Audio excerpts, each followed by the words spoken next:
உள்ளத்தை இறைவா நீர் அவமதிப்பதில்லை. இதை இயேசு கிறிஸ்துவுக்குள் பிரியமான என் சகோதர சகோதரிகளே, இந்த நிமிட நட்சத்திரக்கு இயேசுவின் நாமத்தில் நான் உங்களை அன்போடு அழைக்கிறேன். நொறுங்கிய உள்ளத்தை இறைவா நீர் அவமதிப்பதில்லை. நொறுங்கிய உள்ளனா என்னன்னா, செஞ்ச பாவத்துக்காக மனம் கசந்து அழுது இப்பேற்பட்ட பாவத்தை, இப்படிப்பட்ட துரோகத்தை, இப்படிப்பட்ட பழியை, இப்படிப்பட்ட குற்றத்தை கடவுளுக்கு முன்பாக செய்தேன் என்று சொல்லி அழுது புலம்பி ஆரிடத்தில் மன்னிப்பு கேட்கிற பாதங்கள் இருந்து விழுகிறார்களே, அதுதான் நொறுங்கிய உள்ளம். அதுதான் நொறுங்கிய உள்ளம்.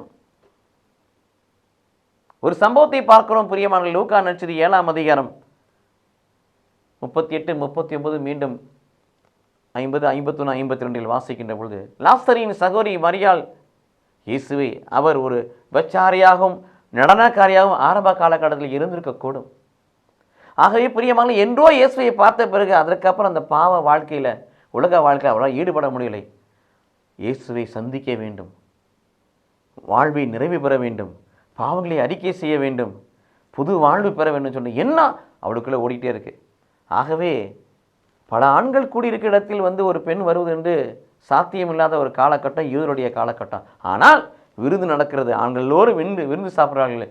இதை குறித்து கவலைப்படாது, ஓடி வந்து இயேசுவின் பாதத்தில் அமர்ந்து கண்ணீரை பொழிந்து கூந்தலால் துடைத்து அவர் பாதங்களில் அந்த நறுமண தைலத்தை பூசி அவர் பாதங்களை ஓயாது முத்தம் செய்து கொண்டிருந்தார்.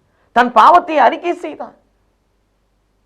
தன் பாவத்தை இந்த கூந்தலால, இந்த அழகால, இந்த நறுமண தைலத்தால நான் என்னையே பெருமையாக நினைச்சு நான் பாவம் செய்வதனை அநேக பாவ வழிகள் விளைச் செய்தேன்னு சொல்லி அந்த வாழ்க்கை எனக்கு வேண்டாம் சொல்லி அந்த வாழ்க்கைக்காக, அந்த கெடுகட்டு வாழ்ந்த வாழ்க்கைக்காக மனம் கதறி அழுது இயேசுவின் பாதத்தில் கண்ணீர் சிந்துகிறார், பாவத்தை அறிக்கை செய்கிறார்.